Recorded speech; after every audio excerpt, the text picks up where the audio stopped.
Ever wondered why some people love spicy food while others can't handle the heat? Well, it's not just about personal preference. There's an entire spectrum of spice tolerance among individuals, ranging from those who revel in the sensation of a fiery palate to those who break into a sweat at the mere mention of a jalapeno. This spectrum is influenced by various factors, including cultural aspects.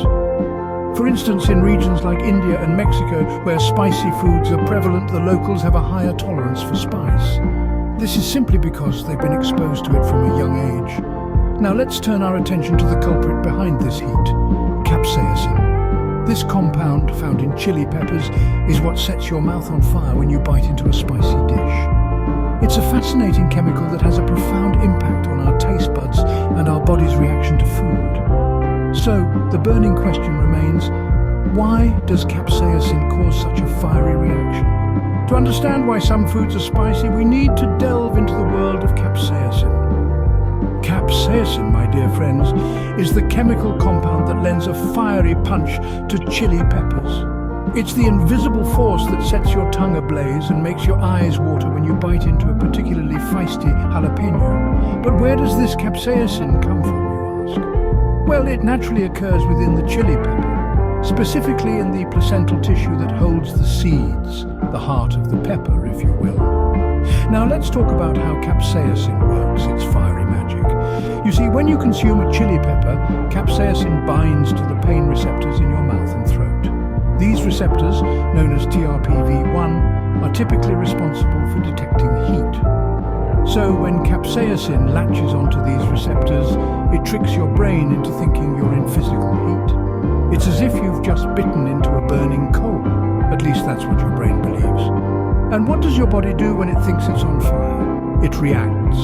Your heart rate increases, you start to sweat, and your body kicks into overdrive to cool you down. It's a classic fight or flight response, a physiological reaction to what your brain perceives as a threat. But here's the intriguing part.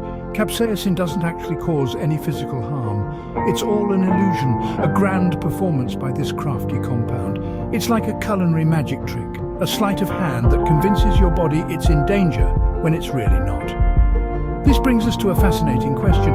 If capsaicin tricks our bodies into thinking we're in heat, causing discomfort and even pain, then why do some of us seem to enjoy this spicy sensation, while others shy away from the heat? This, my friends, is the paradox of capsaicin, the mystery at the heart of our love for spicy food. The answer lies not just in the science of spice, but also in the psychology of taste. But that's a story for another time. For now, let's savor the heat, the sweat, the thrill that comes with each fiery bite. But why do some of us seem to enjoy this spicy sensation while others shy away from the heat? It turns out, our tolerance to spicy foods may be more than just a matter of taste. Now, let's delve into the theories behind this fiery phenomenon. One of the key factors that contribute to spice tolerance is, believe it or not, genetics. Yes, that's right. Some of us are genetically predisposed to handle chili-infused dishes better than others. These lucky individuals have fewer capsaicin receptors, the elements in our taste buds that react to the heat of the spice, making them naturally more resistant to the fiery kick. But don't worry if you didn't hit the genetic jackpot. Your eating habits can also play a significant role in building up your spice tolerance.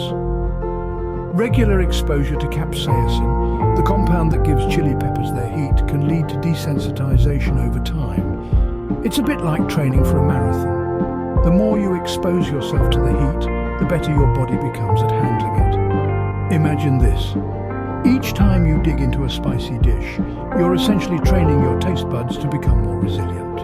Like a seasoned runner, they gradually build endurance, enabling you to savor even the spiciest of curries without breaking a sweat. So whether you're a spice lover or a spice avoider, it's all part of the fascinating science behind our food. So there we have it, the science behind why some foods are spicy and why some people can handle the heat better than others.